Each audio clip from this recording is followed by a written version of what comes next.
اللہ اکبر اللہ اکبر لا الہ الا اللہ.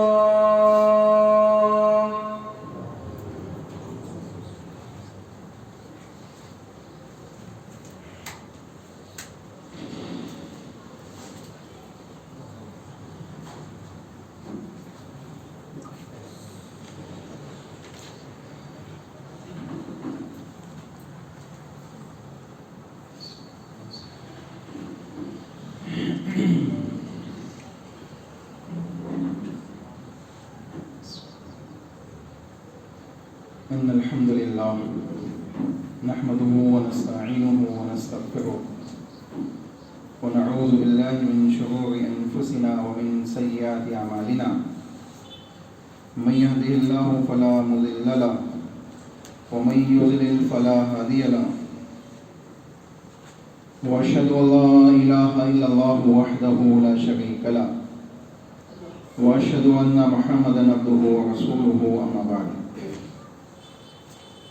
فإن خير الحديث كتاب الله وخير الهدي هدي محمد صلى الله عليه وسلم وشر الأمور محدثاتها وكل محدثة بدعة وكل بدعة ضلالة وكل ضلالة في النار. وقال الله تعالى في كتابه المجيد أعوذ بالله من الشيطان الرجيم بسم الله الرحمن الرحيم اليوم أكملت لكم دينكم وأتممت عليكم نعمتي ورضيت لكم الإسلام دينا. وقال في موضع آخر بسم الله الرحمن الرحيم يا أيها الذين آمنوا أطيعوا الله وأطيعوا الرسول ولا تبطلوا أعمالكم. تمام قسم کی حمد و ثنا کبریائی بڑائی اس احکم الحاکمین رب العالمین خالق و مالک ارض و سماوات والارض، وہ رب العالمین جو انسانوں کی سانس جو آنا اور جانا کرتی ہے، جس کے آئے بغیر اس کا جسم چل نہیں سکتا، اور یہ چلی جاتی ہے تو اس کا جسم بے جان ہو جاتا ہے. یہ سانس کا آنا اور جانا بھی اسی رب العالمین کے حکم سے. جب تک اس کا حکم ہے یہ آتی اور جاتی ہے، جس دن اس کا حکم ہوگا یہ بند ہو جائے گی. اس رب العالمین کی حمد و ثنا ہے جس نے ہمیں اور آپ کو، تمام انسانیت کو حقیر پانی سے پیدا فرما دیا. حضرت آدم علیہ السلام اور حوا علیہ السلام کے ذریعے دنیا میں کثیر تعداد میں مرد و زن کو پیدا فرمایا، اور مرد و زن کی کثیر تعداد دنیا میں پھیلتی چلی گئی. وہی اکیلا ہے، اس کی نہ کوئی اولاد ہے، نہ کوئی پارٹنر ہے، نہ کوئی بیوی ہے، نہ وہ کسی سے جنا گیا ہے، نہ اس سے کوئی جنا گیا ہے. سبحان اللہ و بحمدہ سبحان اللہ العظیم. انگنت درد و سلام ہو انبیاء کی مقدس جماعت پر، خصوصاً سید المرسلین رحمت للعالمین جناب محمد رسول اللہ صلی اللہ علیہ وسلم کی ذات گرامی پر. اللہم صلی علی محمد وعلی آل محمد کما صلیت علی ابراہیم وعلی آل ابراہیم انک حمید مجید. اللہم بارک علی محمد وعلی آل محمد کما بارکت علی ابراہیم وعلی آل ابراہیم انک حمید مجید. محترم سامعین و خواتین اسلام، انشاءاللہ علامت قیامت کے سلسلے میں جو پچھلے کئی جمعوں سے ہم سن رہے ہیں، انشاءاللہ آگے بھی سنیں گے. چند باتیں کتاب و سنت کی روشنی میں اور چند علامتیں آپ کے سامنے رکھی جائے گی. اللہ سے دعا ہے کہ اللہ ہمیں شر سے بچنے کی توفیق عطا فرمائے اور خیر کو اپنانے کی توفیق عطا فرمائے، آمین. علامت قیامت میں سے جو چیزیں آپ کے سامنے بیان کی جا چکی ہے، اس کے بعد جو علامتیں ہمیں ملتی ہے اس میں سے ایک علامت یہ ہے کہ رسول اللہ صلی اللہ علیہ وسلم نے احادیث صحیحہ کے اندر اس بات کا تذکرہ بیان کیا کہ حجاز کی جانب سے ایک آگ نکلے گی، اور اس آگ کی کیفیت یہ ہوگی کہ بصرہ کے مقام پہ لوگ اس آگ کی تپش، اس کی روشنی دیکھیں گے، ان کے اونٹوں کی گردنیں روشن ہو جائیں گی اس آگ کی روشنی سے، یعنی اتنی بلند آگ ہوگی۔ اب دو قسم کی آگ ہمیں ملتی ہے جب ہم علامت قیامت کا مطالعہ کرتے ہیں، تو ایک تو یہ ہے جو ابھی انشاءاللہ آپ کے سامنے ذکر کی جائے گی، ایک آگ وہ ہے جو میدان محشر تک لوگوں کو ہانگتی ہوئے لے جائے گی، یہ بالکل قیامت قائم ہونے والے بالکل یعنی اختتامی جو وقت ہوگا اس وقت نکلے گی۔ اور یہ جو آگ ہے جس کا تذکرہ انشاءاللہ آج آپ کے سامنے ہوگا، حدیث سنیں پھر بعد انشاءاللہ مزید ڈیٹیل سے آپ کے سامنے رکھتے ہیں۔ عبد الرحمن صخر الدوسی رضی اللہ تعالیٰ عنہ حدیث کے راوی ہے، کہتے ہیں کہ قال رسول اللہ صلی اللہ علیہ وسلم لا تقوم الساعة، قیامت قائم نہیں ہوگی، حتیٰ تخرج نارا من ارض الحجاز، یہاں تک کہ حجاز کی جانب سے ایک آگ نکلے گی، ایک آگ نکلے گی جو بہت روشن ہوگی، بہت بلند ہوگی، اور اس کی کیفیت رسول اللہ صلی اللہ علیہ وسلم نے اس انداز سے بیان کی، تضیء اعناق الابل ببصرہ، کہ وہ بصرہ میں موجود اونٹوں کی گردنوں کو روشن کر دے، یعنی بصرہ میں بسنے والے لوگ اس آگ کی اونچائی اور اس کی روشنی کو دور سے دیکھیں گے۔ چنانچہ یہ حدیث صحیح بخاری کتاب الفتن اور صحیح مسلم کتاب الفتن کے اندر موجود ہے، جو اس بات کے اوپر دلالت کرتی ہے کہ اللہ کے نبی صلی اللہ علیہ وسلم نے حجاز کی جانب سے ایک آگ کے نکلنے کی پیشن گوئی علامت قیامت میں سے بیان کی۔ حجاز یہ مدینہ کے علاقے اور اس کے اطراف کے علاقے کا نام حجاز کہلاتا ہے، اور بصرہ کے مقام سے لوگ اس آگ کی روشنی کو دیکھیں گے۔ اللہ کے نبی نے کہا بصرہ کے اونٹوں کی گردن روشن ہو جائے گی۔ اگر آپ جائزہ لیں تو 7ویں صدی ہجری کے اندر یہ آگ روشن ہوئی، یہ آگ نکلی، اور اس زمانے کے اہل علم نے کثیر تعداد سے اس کی کیفیات کو ذکر کیا، اور یہ بات بیان کی کہ حدیث کے اندر اللہ کے نبی صلی اللہ علیہ وسلم نے جس آگ کا تذکرہ کیا ہے کہ حجاز سے نکلے گی اور بصرہ والے بھی اسے دیکھیں گے، یعنی بصرہ کے اونٹوں کی گردنیں اس سے روشن ہو جائے گی، یہ آگ نکل چکی ہے جو 7ویں صدی ہجری کے اندر نکلی۔ سن 600 یعنی 654 ہجری کے اندر یہ آگ نکلی۔ امام نووی رحمہ اللہ علیہ نے اس کی ڈیٹیل میں بات ذکر کی ہے کہ ہم نے اپنے زمانے کے اندر اہل علم سے اور ہم نے خود بھی اس کی تحقیقات کی تو معلوم پڑا کہ یہ آگ، اس کی کیفیات اہل علم نے جو بیان کی ہے اسی انداز سے، جس انداز سے احادیث کے اندر اس کی کیفیات بیان کی گئی، یہ واضح طور پہ نکلی اور لوگوں نے اس کو دیکھا۔ اب دیکھیں ایک چیز یہاں سمجھ لیں کہ معاشرے کے اندر بہت سے ایسے لوگ آپ کو ملیں گے جو احادیث کے اندر بیان کردہ پیشن گوئیوں کو یا احادیث کے اندر بیان کردہ علامت قیامت کو یوں ہی معمولی سمجھتے ہیں۔ وہ سمجھتے ہیں کہ یہ صرف کہانی ہے، افسانے ہیں، ان کی کوئی حقیقت نہیں، ان کی کوئی اہمیت نہیں۔ لیکن اگر ہم گہرائی سے اس کا جائزہ لیں تو جو باتیں رسول اللہ صلی اللہ علیہ وسلم نے بیان کی ہے وہ عین اسی انداز سے ظہور پذیر ہوتی چلی جا گئی، یہاں تک کہ ہم اپنے اس زمانے کے اندر بھی ایسی کئی قیامت کی علامتوں کو دیکھ رہے ہیں جو اللہ کے نبی صلی اللہ علیہ وسلم نے 1450 سال پہلے مکہ اور مدینہ کے درمیان میں بیان فرما دی تھی۔ چنانچہ معلوم پڑ رہا ہے کہ اللہ کے نبی صلی اللہ علیہ وسلم نے جو کیفیت بیان کی اس کیفیات کی آگ حجاز کی جانب سے نکل چکی ہے اور بصرہ والوں نے اس آگ کو دیکھا ہے۔ یہ علامت قیامت میں سے ہے جو 7ویں صدی ہجری کے اندر یہ آگ بلند ہوئی۔ دوسری آگ جس کا تذکرہ علامت قیامت کے اندر ذکر کیا گیا وہ میدان محشر میں ہانگ کے لے جانے والی آگ ہوگی، وہ بالکل اختتامی یعنی جب قیامت بالکل قائم ہونے والی ہوگی اور لوگوں کو میدان محشر کی جانب لے جایا جائے گا تو ایک آگ اللہ رب العالمین زمین سے نکالے گا اور اس کی کیفیت یہ ہوگی کہ یہ لوگوں کو ہانگ رہی ہوگی، یعنی لوگ آگے آگے بھاگ رہے ہوں گے، آگ پیچھے پیچھے چل رہی ہوگی۔ اور جہاں لوگ تھک جائیں گے، رک جائیں گے، بیٹھ جائیں گے، تو وہ آگ بھی رک جائے گی، اور پھر جب لوگ چلنے لگیں گے تو آگ بھی ان کو دوڑانے لگے گی۔ یعنی پوری کیفیت انشاءاللہ آگے کے دروس میں، آگے کے خطبے میں اللہ نے توفیق دی تو آپ کے سامنے وہ باتیں رکھی جائیں گی۔ ایک چیز تو یہ ہوئی۔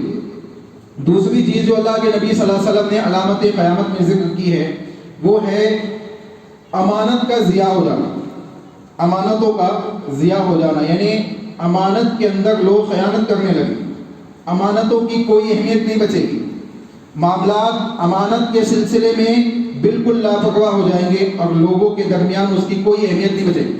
اللہ کے نبی محمد رسول اللہ صلی اللہ علیہ وسلم نے علامت قیامت میں تو اس کا ذکر کیا ہی ہے، لیکن اگر آپ دیکھیں تو منافقین کی جو صفات رسول اللہ صلی اللہ علیہ وسلم نے بیان کی، اس میں ایک صفت یہ بیان کی کہ آیت المنافق ثلاث، اذا حدث کذب واذا وعد اخلف واذا تؤمن خان، کہ جب منافق کوئی بات کہتا ہے تو جھوٹ بولتا ہے۔ منافق کی علامت بتائی اللہ کے نبی نے، یہ 3 علامتیں ہیں۔ جب بات کرتا ہے تو جھوٹ بولتا ہے، جب وعدہ کرتا ہے تو وعدہ خلافی کرتا ہے، اور جب اس کے پاس کوئی امانت رکھی جاتی ہے تو اس امانت میں کیا کرتا ہے؟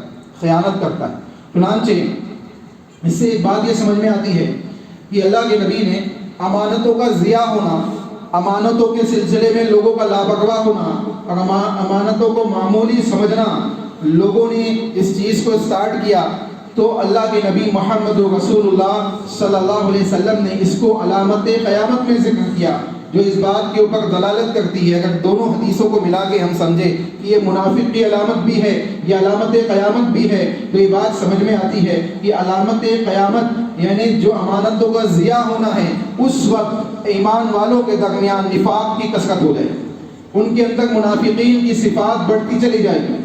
بظاہر ایمان دکھائی دے گا، بظاہر مسلمان معلوم ہوگا، بظاہر عبداللہ عبدالرحمن نام تو ہوگا، بظاہر وہ اہل اسلام والوں میں سے ہوگا، لیکن جو صفات اور کوالٹیز اس کے اندر مومنانہ ہونی چاہیے وہ نہیں ہوگی، بلکہ وہ صفات اور وہ کوالٹیز داخل ہو چکی ہوگی جو اللہ کے نبی محمد رسول اللہ صلی اللہ علیہ وسلم نے منافقین کی بیان کی۔ چنانچہ معلوم پڑتا ہے کہ یہ منافقانہ صفات قیامت کے نزدیک کثرت کے ساتھ لوگوں کے اندر داخل ہوتی چلی جائے گی، جس میں سے ایک صفت ہے امانتوں کا ضیاع ہونا، یعنی لوگ امانت کو معمولی سمجھنے لگیں گے۔ آئیے وہ حدیث بھی آپ کو سناتے چلے۔ حضرت عبدالرحمن صخر الدوسی رضی اللہ تعالیٰ عنہ بیان فرماتے ہیں کہ رسول اللہ صلی اللہ علیہ وسلم نے ارشاد فرمایا، اذا ضیعت الامانۃ، کہ جب امانتیں ضیاع ہونے لگے، امانتوں کو لوگ معمولی سمجھنے لگے اور امانت کو لوگ ضیاع کرنے لگے، فانتظر الساعۃ، تو قیامت کا انتظار کرو، تو قیامت کے منتظر ہو جاؤ کہ اب قیامت آنے والی ہے۔ اس کا مطلب ہے کہ اللہ کے نبی نے چیز بیان کی کہ اس قسم کی کیفیات، اس قسم کے اعمال کا مسلمانوں کے درمیان پیدا ہونا یہ علامت قیامت میں سے ہے۔ انسان کو چاہیے کہ وہ اپنے معاملات کو اس سلسلے میں درست کرے۔ صحابہ نے پوچھا، قال کیف اضاعتها یا رسول اللہ، اللہ کے نبی اس کے ضیاع ہونے کا، اس کے ضائع ہونے کا مطلب کیا ہے؟ اس کے لوگوں کے درمیان اس کی خیانتوں کا مطلب کیا ہے؟ اللہ کے نبی صلی اللہ علیہ وسلم نے اس کے مطلب اور مفہوم کو بیان کرتے ہوئے بات بیان کی۔ قال اذا اسند الامر الى غیر اہلہ فانتظر الساعۃ، اللہ کے نبی نے کہا جب کسی غیر ذمہ دار شخص کو اس عہدے پہ بٹھا دیا جائے جس کا وہ اہل نہیں ہے، اس کا وہ اہل نہیں ہے، جب کسی غیر ذمہ دار شخص کو اس عہدے پہ بٹھا دیا جائے جس کا وہ اہل نہیں ہے، فانتظر الساعۃ، تو قیامت کا انتظار کرو۔ آج معاشرے کا جائزہ لے تو ایسے کئی معاملات آپ کو دکھائی دیں گے جہاں جس کا اہل نہیں ہوتا ہے وہ وہاں موجود ہے۔ اسی طریقے سے ہم نے کیفیات کو تبدیل کر دیا ہے، علم کے سلسلے میں بھی ہم محتاط نہیں ہیں، علم کو سیکھنے اور سکھانے کے سلسلے میں ہم محتاط نہیں ہیں، علم کے سلسلے میں ہم نے اپنے اہل علم کو چھوڑ کر اللہ نے حکم دیا فاسألوا اہل الذکر ان کنتم لا تعلمون، اگر تم نہیں جانتے ہو، تمہیں معلوم نہیں ہے تو اہل ذکر سے سوال کرو، اہل علم سے پوچھو۔ اللہ کے نبی محمد رسول اللہ صلی اللہ علیہ وسلم موجود تھے، صحابہ کی جماعت موجود تھی، صحابہ کو کوئی بات سمجھ میں نہیں آتی تو اللہ کے نبی محمد رسول اللہ صلی اللہ علیہ وسلم کے پاس پہنچ جاتے، اللہ کے نبی سے پوچھتے، اللہ کے نبی سے سوالات کرتے، اللہ کے نبی صلی اللہ علیہ وسلم سے علم سیکھتے۔ صحابہ کی اللہ کے نبی اس دنیا سے چلے گئے، اللہ کے نبی محمد رسول اللہ صلی اللہ علیہ وسلم کی وفات ہو گئی، صحابہ کی جماعت موجود ہے، تابعین کی جماعت آتی ہے جنہوں نے صحابہ کو دیکھا، دین اسلام کے اوپر عمل کیا، اس دین اسلام کے ساتھ اس دنیا سے رخصت ہوئے، وہ تابعین کی جماعت جب ان کو کتاب و سنت کی کوئی بات سمجھ میں نہیں آتی، کتاب و شرعی کتاب و سنت کی کوئی بات ان کے سامنے پیش کی جاتی اور اس کے معنی اور مفہوم کو وہ نہیں سمجھ پاتے تو صحابہ سے رجوع کرتے۔ کیونکہ صحابہ نے اللہ کے نبی محمد رسول اللہ سے سیکھا تھا، صحابہ نے رسول اللہ سے فہم قرآن کو حاصل کیا تھا، فہم حدیث کو حاصل کیا تھا، وہ صحابہ سے پوچھتے، جب تبع تابعین کا زمانہ آیا تو وہ تابعین سے پوچھتے کہ تم نے صحابہ سے کیسے سیکھا ہے۔ اسی طریقے سے یہ دین ہوتا ہوا ہم تک آیا ہے، اور آج ہم نے کیا کیا، ایسے لوگوں کو اپنا رہنما آئیڈیل بنا لیا جن کے چہروں پہ سنت موجود نہیں ہے، جن کے پاس اللہ اس کے رسول کی کتاب کا فہم موجود نہیں ہے، جنہوں نے اللہ اس کے رسول کے فرامین کو بالائے طاق ڈالا ہوا ہے، جن کے پاس شریعت کے فہم اور اس کے تقاضوں کے سلسلے میں کوئی معلومات حاصل نہیں ہے۔ یہ وہ چیز ہے جو رسول اللہ صلی اللہ علیہ وسلم نے بیان کی کہ ایک زمانہ آئے گا جب نااہل لوگوں کو لوگ اہلدار سمجھنے لگیں گے اور ان کے عہدوں پہ ایسے عہدوں پہ بٹھا دیں گے جس عہدوں کا وہ اہل نہیں رکھتے ہیں۔ تو ایسے معاملات معاشرے کے اندر صرف اسی فیلڈ میں نہیں، دوسرے مختلف معاملات کے اندر بھی آپ دیکھیں موجود ہے۔ کسی ڈاکٹر کی جگہ آپ کسی کمپاؤنڈر کو نہیں دکھاتے، جب آپ بیمار ہوتے ہیں تو کسی ڈاکٹر کی جگہ کمپاؤنڈر سے علاج نہیں کرواتے، اس سے اپنی سرجری نہیں کرواتے۔ تو پھر دین کے سلسلے میں ہم نے کیوں گوگل کو، کیوں فیس بک کو، کیوں واٹس ایپ کو اپنی یونیورسٹی مانا ہے؟ کیوں ایسے لوگوں کو مانا ہے جن کے پاس دین کا فہم نہیں ہے، جو اللہ اس کے رسول کی باتوں کا فہم نہیں رکھتے؟ آپ جائزہ لیں، ائمہ اربعہ کا جائزہ لیں، امام ابو حنیفہ ہو، امام مالک رحمہ اللہ علیہ ہو، امام ابو حنیفہ رحمہ اللہ علیہ ہو، امام شافعی رحمہ اللہ علیہ ہو، یا امام احمد بن حنبل رحمہ اللہ علیہ ہو، یا ان کے بعد آنے والے دوسرے ائمہ دین جیسے امام بصری رحمہ اللہ علیہ ہو، یا دوسرے ائمہ ہیں جنہوں نے بھی دین کے سلسلے میں باتیں بیان کی ہے، انہوں نے یہ بات ضرور کہی ہے کہ اگر ہماری بات کوئی ایسی بات ہو جو دین کے خلاف ہو، جو اللہ اس کے رسول کے فرامین کے خلاف ہو، ہماری باتوں کو چھوڑ دینا، اللہ اس کے رسول کی باتوں کو لے لینا۔ آپ بتائیں یہ ائمہ دین کا موقف کیوں ہے؟ ان کو خوف ہے کہ اللہ کیا کہیں پکڑنا ہو جائے، اللہ کیا کہیں پکڑنا ہو جائے۔ آج بھی اہل علم اپنی زبانوں کو کھولنے سے پہلے ڈرتے ہیں کہ میں کوئی جواب دے دوں، میں کوئی مسئلہ بتا دوں، کہیں اس مسئلے کے سلسلے میں اللہ کیا میری پکڑنا ہو جائے۔ لیکن ایسے لوگ جن کے پاس صرف یہ چیز موجود ہے کہ لوگوں کے درمیان مشہور ہونا ہے، لوگوں کے درمیان اپنا نام بنانا ہے، لوگوں کے درمیان یہ کہلوانا ہے کہ یوٹیوب کے اندر یا اس قسم کے دوسرے معاملات کے اندر میں سب سے زیادہ آگے بڑھا ہوا ہوں، تو اس قسم کے لوگوں کو آپ دیکھیں تو وہ بنا احتیاط دین کے مسائل کو بیان کرتے چلے جا رہے ہیں۔ ہم جائزہ لیں، ہمیں معلوم ہونا چاہیے کہ ہم ان چیزوں کو جن کو ہم نے اپنے اوپر غالب کیا ہوا ہے، اللہ نے کتاب اللہ کے اندر واضح طور پہ بیان کیا، فَاسْأَلُوا أَهْلَ الذِّكْرِ إِن كُنتُمْ لَا تَعْلَمُونَ، اگر تمہیں معلوم نہیں ہے تو اہل ذکر سے پوچھو۔ ہم نے علم کا جو چشمہ ہونا چاہیے تھا، جس سمندر سے علم حاصل ہونا چاہیے تھا، اس چشمے کو چھوڑ کر مختلف چشموں کو ہم نے حاصل کر لیا ہے، جس کی وجہ سے گندلا پانی ہمارے دین اور ایمان کے اندر داخل ہوتا چلا گیا ہے، جس کی وجہ سے عقیدہ بگڑ گیا ہے، جس کی وجہ سے ایمان و عمل بگڑتا چلا جا رہا ہے، اور معاشرے کے اندر علم کی کمی کا یہ عالم ہے۔ آپ اندازہ لگائیں، اللہ کے نبی محمد رسول اللہ صلی اللہ علیہ وسلم نے اس کیفیت کو جو آج ہمارے معاشرے کی ہے 1450 سال پہلے اللہ کے نبی نے بیان کر دی۔ یہ کیفیت جو آج ہمارے معاشرے کے اندر موجود ہے، اللہ کے نبی محمد رسول اللہ صلی اللہ علیہ وسلم 1450 سال پہلے اس کو علامت قیامت میں بیان کر رہے ہیں۔ اللہ کے نبی محمد رسول اللہ بیان فرماتے ہیں، من اشراطها قبض العلم وفش الجہل۔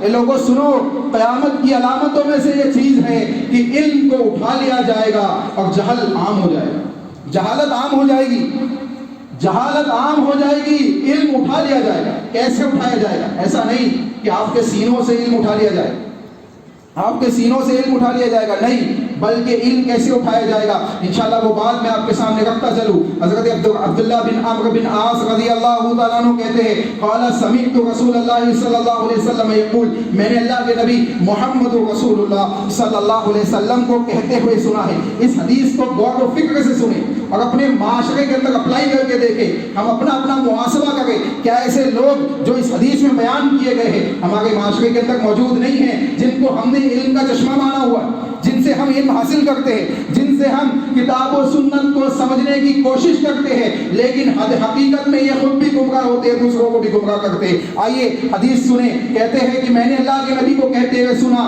ان اللہ لا يقبض العلم انتزاعا من القلب. اے لوگوں سنو, اللہ تعالیٰ تمہارے سینوں سے, تمہارے معاملات سے, تمہارے دل و دماغ سے, تمہارے جسموں سے علم کو نہیں اٹھائے گا, تمہارے دلوں سے علم کو نہیں اٹھائے گا. ایسا نہیں ہوگا کہ سوئے ہیں رات میں, معلوم ہے کلمہ کتاب اللہ کی تلاوت جانتے ہیں, احادیث کا کچھ فہم معلوم ہے, کتاب و سنت کو سنا ہے, بہت سی تعلیمات حاصل ہے, نماز کیسے پڑھنا ہے معلوم ہے, روزہ کیسے رکھنا ہے معلوم ہے, رات میں سوئے اور صبح اٹھے کچھ نہیں معلوم. ایسا نہیں ہوگا, ایسا نہیں ہوگا. بلکہ کیسا ہوگا؟ اللہ کے نبی محمد رسول اللہ نے بیان فرمایا وَلَكِنَّ يُقْبِضُ الْعِلْمَ بِقَبْضِ الْعُلَمَاءِ, بلکہ اللہ علماء دین کو اٹھا لے گا, علماء دین کو اٹھا لے گا, دین کے علماء کو اللہ اٹھا لے گا, ایسے لوگوں کو اٹھا لے گا جو علم کے جاننے والے, جو کتاب و سنت کا فہم رکھنے والے, ان کو اس دنیا سے اٹھا لے گا. دنیا سے اہل علم ختم ہوتے چلے جائیں گے. آج معاشرے کا جائزہ لیں, کثرت کے ساتھ اہل علم کی وفات ہو گئی, کثرت کے ساتھ بڑے بڑے علماء ہمارے درمیان سے اٹھ چکے ہیں, لیکن ابھی بھی معاشرے کے اندر اہل علم باقی ہے. ایسا نہیں کہ تمام علماء ختم ہو گئے, علم باقی ہے, علماء باقی ہے, لیکن اگر کسی قسم کا معاملہ بڑھتا چلا گیا تو یہ وقت آئے گا, ایک زمانہ ایسا آئے گا کہ لوگ علماء کو ڈھونڈیں گے اور ملیں گے نہیں, علماء نہیں ملیں گے. آج جائزہ لیجیے, آج جائزہ لیجیے, ہماری سٹی ہے ناگپور, اس کا جائزہ لیجیے. دوسرے کو چھوڑیے, یہاں کے بسنے والے رہواسیوں کے یہاں کتنے علماء ہیں, یہاں کے بسنے والے, تو معلوم پڑتا ہے کہ انگلیوں پہ آپ گن لیں. تو جائزہ لے, ہمیں محاسبہ کرنا چاہیے. ہمیں چاہیے کہ ہم جستجو کریں کہ ہم اپنے خاندان سے, اپنے گھرانے سے کسی ایک بچے کو ایسے دین کا فہم, دین کی سمجھ سیکھنے کے لیے بھیجے. چنانچہ کہتے ہیں حتی اذا لم یبقى عالما, اللہ کے نبی نے کہا یہاں تک کہ جب عالم باقی نہیں بچیں گے, علماء دنیا سے ختم ہو جائیں گے, علماء نہیں باقی بچیں گے, تو کیا ہوگا؟ لوگ کیا کریں گے؟ اتخذ الناس رؤوسها جہالا فاسألوها. اللہ کے نبی نے کہا کہ لوگ کیا کریں گے؟ لوگ جہال کو پکڑ لیں گے اور ان سے سوال کرنے لگیں, ان سے فتوے پوچھنے لگیں گے. فافتوها فاسألوها, ان سے سوال کریں گے, ان سے فتویٰ پوچھیں گے. اور وہ کیا کریں گے؟ ففتو, وہ فتویٰ دے دیں گے, وہ فتویٰ دے دیں گے بغیر علم, بغیر کسی علم. کتاب و سنت کا فہم نہیں ہوگا, صحابہ کا فہم موجود نہیں ہوگا, اپنی عقل اپنے دماغ سے فتویٰ دیتے چلے جائیں گے کہ دین میں یہ جائز ہے, دین میں یہ صحیح ہے, دین میں یہ غلط ہے.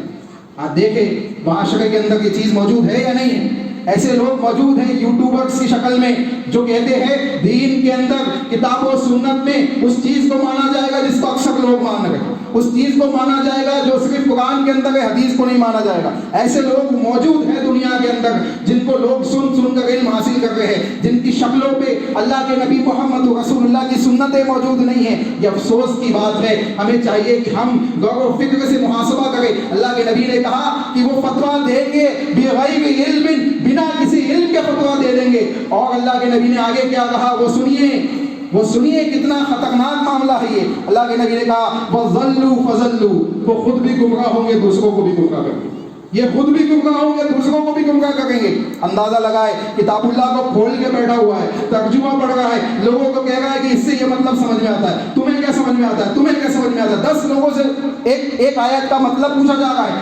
اب 10 لوگوں سے پوچھنے کے بعد وہ جس نے ترجمہ پڑھا ہے وہ کہتا ہے کہ ہاں ان 10 میں سے ان کا ترجمہ زیادہ, ان کا فہم زیادہ اچھا لگ رہا ہے, چلو ہم 10 اس کو مان لیتے. یہ ہے دین, ہم نے اس کو دین سمجھا ہوا ہے. صحابہ ایسا کیا کرتے تھے. صحابہ دین کے اندر اللہ کے نبی محمد رسول اللہ صلی اللہ علیہ وسلم کو آئیڈیل بناتے. جب کتاب اللہ کی کوئی بات سمجھ میں نہیں آتی تو اللہ کے نبی کے پاس جاتے, کہتے اللہ کے نبی ہم نے اس آیت کو ایسے سمجھا ہے, کیا یہ آیت اسی طریقے سے ہے؟ اللہ کے نبی کہتے کہ ایسے نہیں بلکہ ایسے ہے. صحابہ اس کو اسی طریقے سے اپنا لیتے.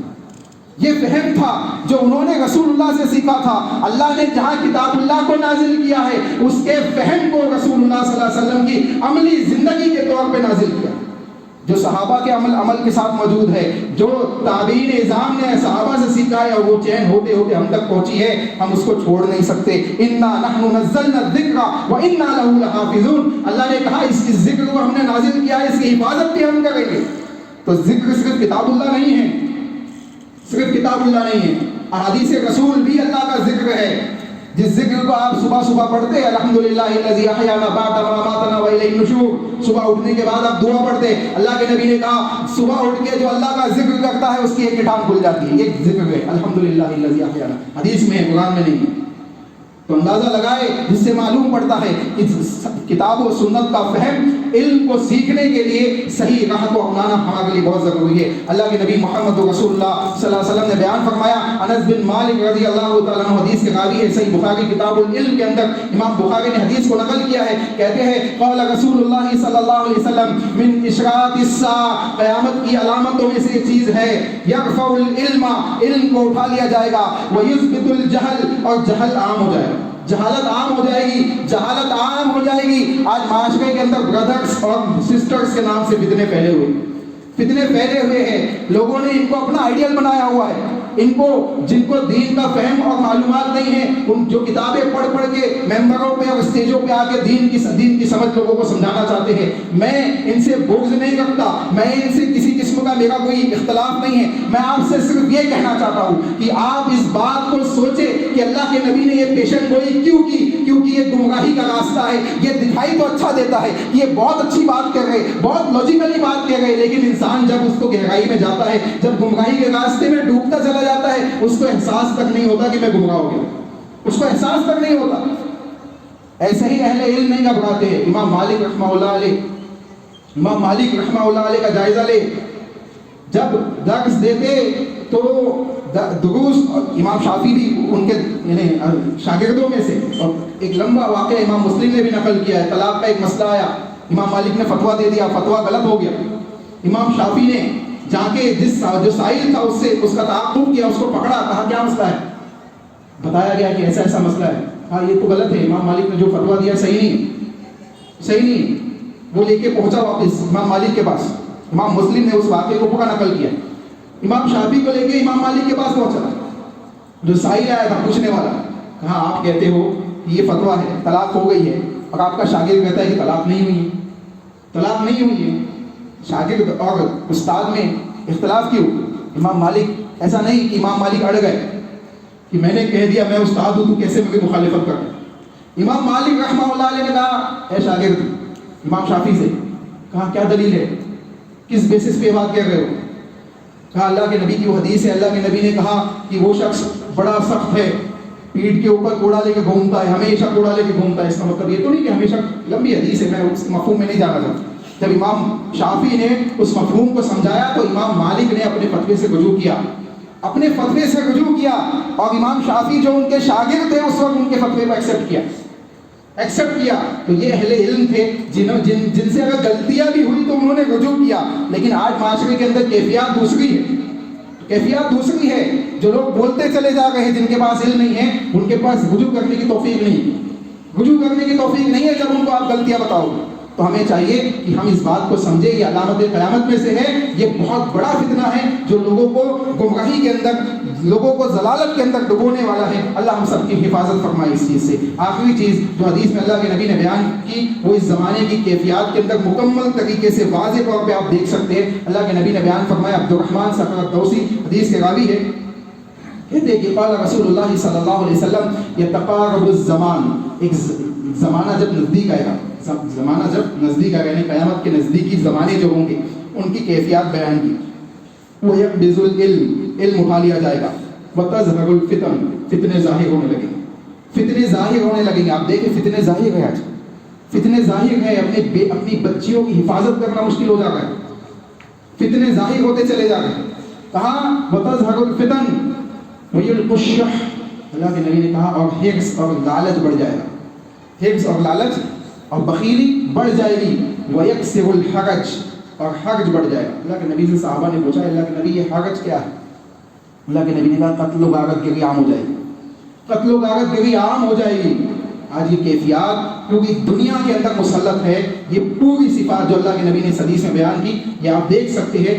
لوگ لالچی ہو چکے، بخیل ہو چکے، لوگوں کے درمیان قتل و غارت گری عام ہے اور فتنے ظاہر ہوتے چلے جا رہے ہیں۔ اسی طریقے سے اللہ کے نبی نے جو بات کہی، علم اٹھا لیا جائے گا اور فتنے ظاہر ہوں گے، یہ دونوں چیزیں آپ معاشرے کے اندر دیکھ سکتے ہیں۔ اللہ سے دعا ہے کہ اللہ ہمیں ان فتنوں سے محفوظ فرمائے۔ علامت قیامت کی یہ جو شر والی چیزیں ہیں، شر اور فساد والی چیزیں، اللہ ان سب سے ہمیں محفوظ فرمائے۔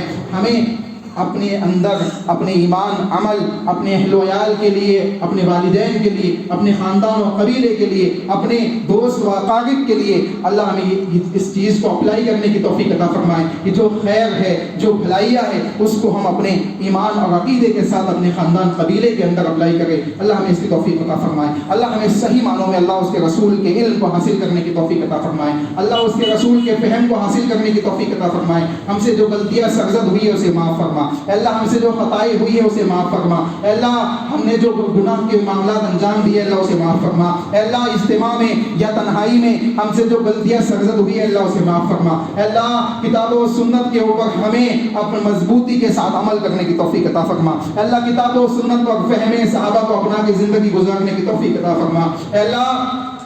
اللہ اس کے رسول صلی اللہ علیہ وسلم کی اطاعت کے ساتھ زندگی گزارنے کی توفیق عطا فرما۔ اے اللہ اپنے گناہوں سے رجوع و توبہ و استغفار کرنے کی توفیق عطا فرما۔ اے اللہ ہم گنہگار ہیں، خطا کار ہیں، لیکن مالک تیرے بندے ہیں۔ تو غنی ہے، ہم فقیر ہیں۔ تو رحیم ہے، تو تواب ہے، ہم گناہ گار ہے۔ اے اللہ ہمارے گناہوں کو معاف فرما، ہماری توبہ کو قبول فرما، ہم پہ رحم فرما۔ تو ارحم الراحمین ہے، ہمارے لیے رحمت کے راستوں کو کھول دے۔ اے اللہ تو رزاق ہے، ہمارے لیے رزق کے راستوں کو کھول دے۔ اے اللہ ہمارے لیے رزق کے راستوں کو کھول دے۔ اے اللہ ہمارے لیے رزق حلال کے راستوں کو آسان فرما، ان کو کھول دے۔ اے اللہ ہمارے گناہوں کو معاف فرما۔ اے اللہ ہمارے گناہوں کو معاف فرما۔ اے اللہ ہمارے گناہوں کو معاف فرما۔ اے اللہ معاشرے کے اندر جو وبائیں پھیلی ہوئی ہے اللہ اس سے ہم سب کی حفاظت فرما، ہمارے اہل و عیال کی حفاظت فرما، ہمارے بیوی بچوں کی حفاظت فرما، خاندان اور قبیلے والوں کی حفاظت فرما، ہمارے والدین کی حفاظت فرما۔ اے اللہ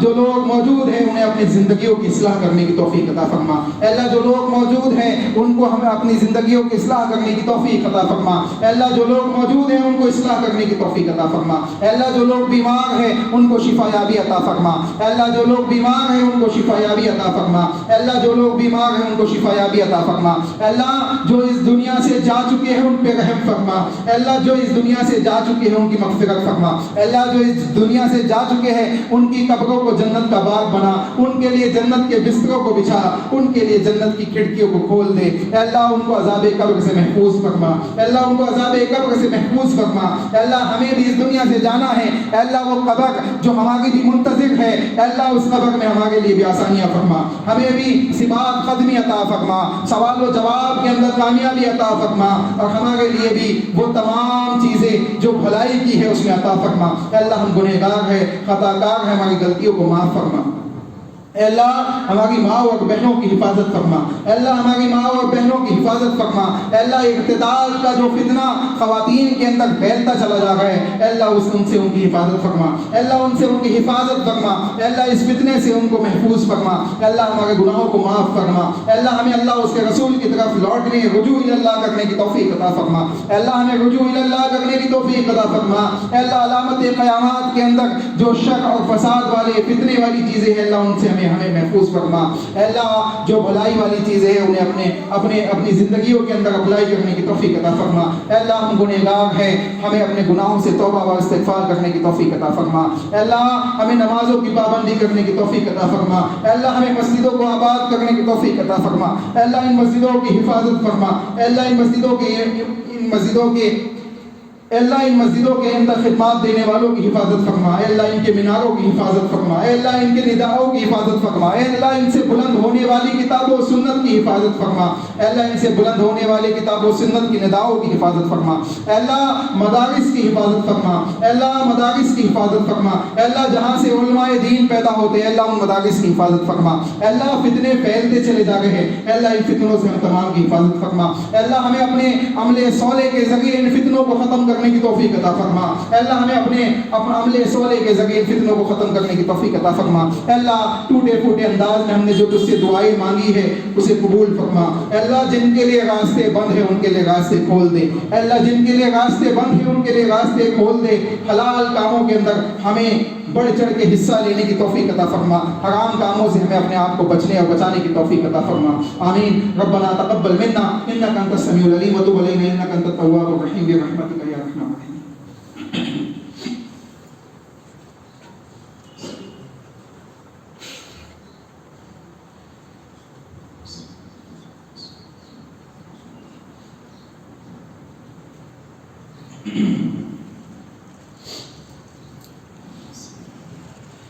إن الحمد لله نحمده ونستعينه ونستغفره ونعوذ بالله من شرور أنفسنا ومن سيئات أعمالنا من يهده الله فلا مضل له ومن يضلل فلا هادي له وأشهد أن لا إله إلا الله وحده لا شريك له وأشهد أن محمدا عبده ورسوله أما بعد فأعوذ بالله من الشيطان الرجيم بسم الله الرحمن الرحيم إن الله وملائكته يصلون على النبي يا أيها الذين آمنوا صلوا عليه وسلموا تسليما اللهم صل على محمد وعلى آل محمد كما صليت على إبراهيم وعلى آل إبراهيم إنك حميد مجيد اللهم بارك على محمد وعلى آل محمد كما باركت على إبراهيم وعلى آل إبراهيم إنك حميد مجيد عباد الله رحمكم الله إن الله يأمر بالعدل والإحسان وإيتاء ذي القربى وينهى عن الفحشاء والمنكر والبغي يعظكم لعلكم تذكرون قوموا إلى الصلاة.